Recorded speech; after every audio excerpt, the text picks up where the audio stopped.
Welcome to Jain Tutorials. It is Jain Tulu online class for physics, chemistry, maths. Today we study your class 12th chemistry, chemical kinetics. We are in the video number 1. हम लोग revision start कर रहे हैं. सारे video देख चुके होंगे तो हम लोग उतना ही क्वेश्चन का स्टडी करेंगे जितना से आप एग्जाम में नंबर ला सकें. पूरा पढ़ चुके हैं, अब सिलेक्टिव हम लोग पढ़ रहे हैं जिससे एग्जाम का तैयारी कर सकें. 100% जितना लोग पढ़ रहे हैं उसी में से आएगा. बहुत छोटा हो चुका होगा ना, सिलेबस बड़ा है लेकिन एग्जाम के पॉइंट ऑफ व्यू से बहुत छोटा हो चुका होगा जो हम लोग लिखने वाले हैं. तो चलिए, सबसे पहले सबको जानते हैं कि chemical kinetics is the branch of chemistry to study क्या, speed of reaction.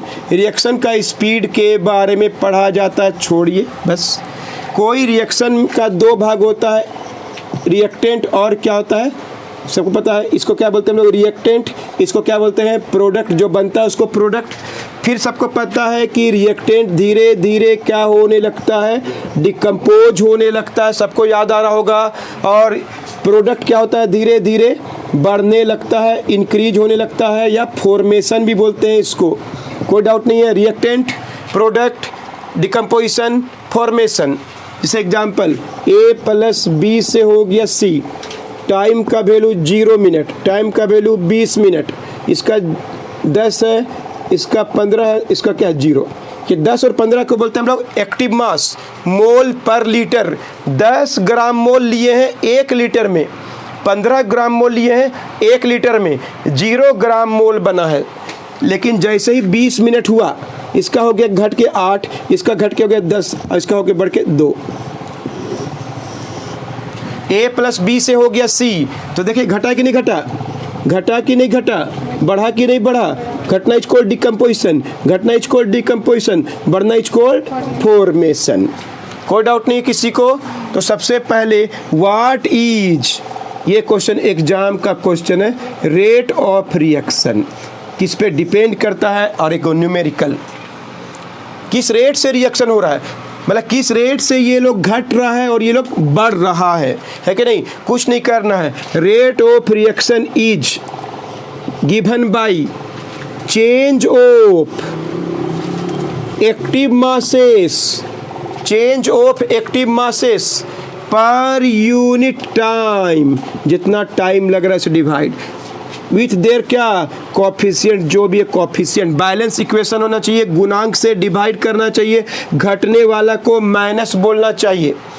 Rate of reaction is change of active mass per unit mole per unit time with negative sign for, किसके लिए, रिएक्टेंट के लिए. अगर हम B से भी लिख सकते हैं, change of active mass, B का active mass mole per litre per unit time, per unit time per unit coefficient, मतलब 1 है तो 1 ही लिखिए. और चूंकि ये क्या है, रिएक्टेंट है, उसका अमाउंट घट रहा है तो क्या लिखते हैं हम लोग, माइनस लिखते हैं. सबको याद आ रहा होगा. Is equal to change of active mass of C per unit time. मान लीजिए यहाँ पे बना है 4 तो 4 से डिवाइड, और ये क्या होगा प्लस. तो ये है रेट ऑफ रिएक्शन. किस रेट से रिएक्शन हो रहा है, किस रेट से ए और बी घट रहा है या सी बन रहा है, इसी को बोलते हैं रेट ऑफ रिएक्शन. और एग्जाम में डिफाइन करने आता है तो कैसे लिखेंगे, देखिए answer. Rate of reaction is क्या है, change of active masses per unit time. Per unit time जी, टाइम से डिवाइड करना है, per unit coefficient, per unit coefficient. Rate of reaction is change of active mass per unit time per unit coefficient, per unit time per unit coefficient. Clear है, कोई doubt नहीं किसी को. इन किसमें एग्जाम लिखना आता है, डिफाइन करना आता है, बैलेंस्ड केमिकल. सबको याद आ रहा है, पढ़े हैं कभी. एक एग्जांपल भी दिखाएंगे अभी हम. और इसका यूनिट क्या होता है, 1 नंबर मिलता है जी. What is the unit of rate of reaction, बोलिए. चेंज ऑफ एक्टिव मास क्या होता है, मोल per litre. Active mass mole per litre है. अब एग्जांपल भी दिखाएंगे. और टाइम क्या होता है, मिनट. तो इसमें एक पहला क्वेश्चन अगर इस चैप्टर से कोई आएगा ना तो यही क्वेश्चन आ सकता है, what is rate of reaction. So rate of reaction is change of active mass. Active mass में कितना परिवर्तन, जैसे बोलेंगे ए का एक्टिव मास में कितना परिवर्तन हो गया बताइए, 10 में 8 गया 2, चेंज ऑफ एक्टिव मास। हम बोलेंगे change of active mass of B कितना है, बी में कितना परिवर्तन हो गया, 15 में 10 5, और माइनस भी लिख सकते हैं कि घट रहा है ना, माइनस भी लिख सकते हैं घट रहा है। फिर हम बोलेंगे चेंज ऑफ टाइम कितना हो गया, 10 और 20 सर 0 और 20 मिनट का अंतर आया कि नहीं आया। जैसे हम यहाँ पर लिख देते मान लीजिए 5 मिनट, इसको लिख देते 2, मान लीजिए ऐसा करते हैं 5 मिनट क्या देखा गया, 10 था 15 था, ये 2 था और ये बढ़ के हो गया मान लीजिए 5। तो बताइए टाइम में परिवर्तन कितना हो गया, 5 और 15, समझ कि नहीं, 5 और 20 15, कोई डाउट नहीं, कैसे लिखते हैं पता चल गया है। और change of active mass of C कितना है जी, 2 5, कितना का अंतर, कोई डाउट है किसी को ऐसा लिखने में, तो बस बहुत ईजी है आपके लिए। So rate of reaction is defined as a change of active mass per unit time per unit coefficient in the balanced chemical equation. Coefficient मतलब समझिए बैलेंस होना चाहिए, एग्जांपल अभी दिखाएंगे, नोट कीजिए। तो देखिए एग्जांपल देखिए कैसे हैं, मान लीजिए N2 प्लस H2 से हो गया 2NH3, बैलेंस होना चाहिए है कि नहीं, इसको 2 लिख, सॉरी इसको 2 3 लिख दीजिए, बैलेंस हो गया, 2 नाइट्रोजन बैलेंस करने आता है, किसी से मल्टीप्लाई कर बैलेंस हो जाएगा बस। तो देखिए कैसे लिखते हैं, rate of reaction is change of active mass per unit time, यहाँ कितना है 1, तो 1, और माइनस क्या दिखा रहा है कि वो घट रहा है, ये घट रहा होगा जी, रिएक्टेंट है घट रहा होगा, कौन बन रहा होगा, NH3 अमोनिया बन रहा होगा। फिर बताइए, या जिससे मन किया उससे निकाल सकते हैं, change of active mass per unit time by 3। सवाल कैसे लिखे 3, सवाल 3 कैसे लिख रहे हैं, क्या लिख रहे हैं हम लोग, रेट ऑफ रिएक्शन क्या equation, rate of reaction equation लिख रहे हैं।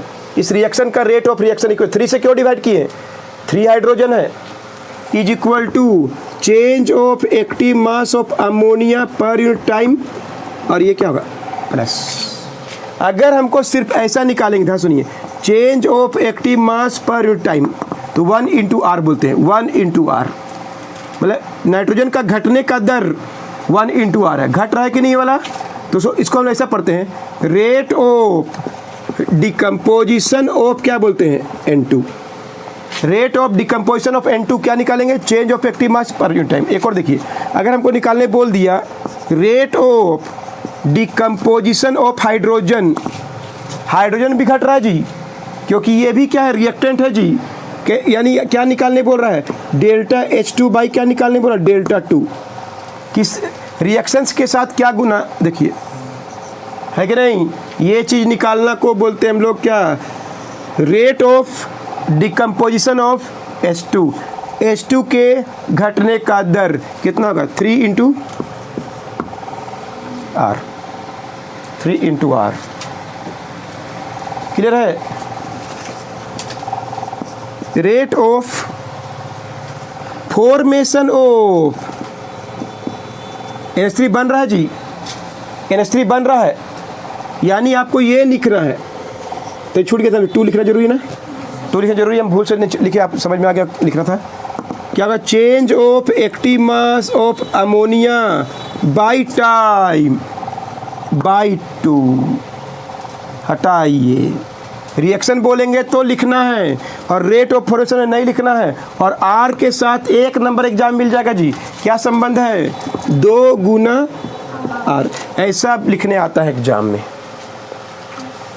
कोई लिख सकते हैं। एक और एग्जाम्पल देखिए, H2 प्लस I2 से हो गया 2HI, H2 प्लस I2 से हो गया 2HI, बोल दिया रेट ऑफ रिएक्शन इक्वेशन लिख दीजिए, तो क्या हो जाएगा, change of active mass per unit time, change of active mass per unit time कितना से है, 1 से, क्या है माइनस, क्या है माइनस, समझ में आया, क्यों minus, because it is decomposing, घट रहा है, रिएक्शन में रिएक्टेंट घटता है, तो फॉर्मेशन कौन है, चेंज ऑफ एक्टिव मास पर टाइम बाई क्या होगा 2 होगा, और क्या होगा HI। ऐसा लिखना।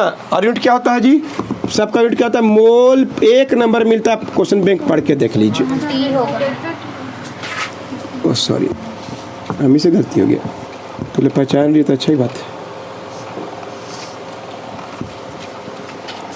कोई डाउट है किसी को, मोल पर लीटर हम ऐसा बोल देगा तो rate of decomposition of H2 के घटने का दर 1 देखिए और R से गुना कर ली, बस मतलब R के बराबर है।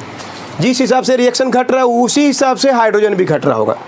समझ बात, हम बोल देंगे कि रेट ऑफ डिकम्पोजिशन ऑफ क्या निकाल दीजिए I2, तो 1 इंटू R के बराबर हम क्या कर रहे हैं, तो है क्लियर है। 1 नंबर मिलता है ऐसा बोलने में। Rate of formation of HI, rate of formation of HI कितना होगा, और यूनिट सबका क्या होगा, मोल पर लीटर पर मिनट। क्लियर है, सबको समझ में आ गया, अच्छा से नोट कर लीजिए। तो रेट ऑफ रिएक्शन समझ में आ गया, कैसे लिखते हैं, कोई डाउट नहीं है। अब ध्यान सुनिए, rate of reaction factors affecting rate of reaction, factors affecting rate of reaction, किन किन कारकों पे रेट ऑफ रिएक्शन, कितना बार क्वेश्चन आए, क्वेश्चन बैंक जाके देख लीजिए। R किस बात पे निर्भर करता है, सबसे पहले तो बोलते हैं एक्टिव मास, या बोलते हैं क्या, कॉन्सेंट्रेशन ऑफ रिएक्टेंट। रिएक्शन का कॉन्सेंट्रेट जितना ज़्यादा उतना फास्ट रिएक्शन कॉन्सेंट्रेशन पे डिपेंड करता है। याद हो गया, कॉन्सेंट्रेशन पे डिपेंड करता है। दूसरा डिपेंड करता है क्या, टेम्परेचर ऑफ क्या, रिएक्शन पे डिपेंड करता है, टेम्परेचर पे डिपेंड करता है। तीसरा नेचर पे डिपेंड करता है, नेचर अलग अलग, जैसे पोटासियम जल्दी जल्दी रिएक्शन करेगा तो आयरन धीरे धीरे रिएक्शन करेगा, वो नेचर पे डिपेंड करता है, किसका, रिएक्टेंट का नेचर पे डिपेंड करता है। फिर क्या होता है, प्रेजेंस ऑफ क्या चीज़, कैटेलिस्ट, कैटेलिस्ट का प्रेजेंस पे डिपेंड करता है कि नहीं। कैटलिस्ट अगर रहेगा तो जल्दी जल्दी रिएक्शन हो जाएगा, कैटलिस्ट अगर नहीं रहेगा उत्प्रेरक तो रिएक्शन धीमा धीमा होगा। एग्जाम में 2-3 नंबर मिल सकता है ऐसा लिखने में। और एक डिपेंड करता है क्या, प्रेशर, प्रेशर ऑफ गैसियस, कोई रिएक्शन अगर गैस के फॉर्म में होता है तो उसका प्रेशर पे। एग्जाम में 4-5 तो कोई भी आप लिख दिए, 2-3 नंबर एग्जाम मिल सकता है। Nature of reaction, sorry factors affecting rate of reaction किस पे डिपेंड करता है, बोलिए एक्टिव मास, या क्या बोल सकते हैं, या बोलते हैं हम लोग क्या, active masses. Temperature of reaction पे डिपेंड करता है, नेचर ऑफ रिएक्टेंट पे डिपेंड करता है, प्रेजेंस ऑफ कैटलिस्ट पे डिपेंड करता है, और प्रेशर ऑफ गैसियस रिएक्शन पे डिपेंड करता है। अंडरस्टूड, नोट कर लीजिए। देखिए एक क्वेश्चन बना के दिखाते हैं, मैं इतना क्लियर समझ में आ गया। अब देखिए N2 + 3H2 से हो गया 2NH3। एक सिंपल से कुछ बना रहे हैं, टाइम का वैल्यू 2 मिनट, टाइम का वैल्यू 5 मिनट, और ये हो गया 10 से 6, 10 से 6, इसका 15 था, इसका 2 था, ये सब नहीं दिया हुआ। फर्स्ट क्वेश्चन है, ऐसा बोल देगा what is the rate of reaction कितना है, दूसरा rate of decomposition of N2 कितना है, और third rate of formation of क्या है NH3। बस 1, 2, 3 नंबर तुरंत मिल जाएगा जी, एकदम आसान क्वेश्चन। रेट ऑफ रिएक्शन निकालने बोल दिया first question, second rate of decomposition of N2 और NH3, सब आगे पढ़े। ध्यान से देखिए, रेट ऑफ रिएक्शन किससे बनेगा, इससे बनेगा, इसके बारे में सारा चीज़ दिया हुआ है।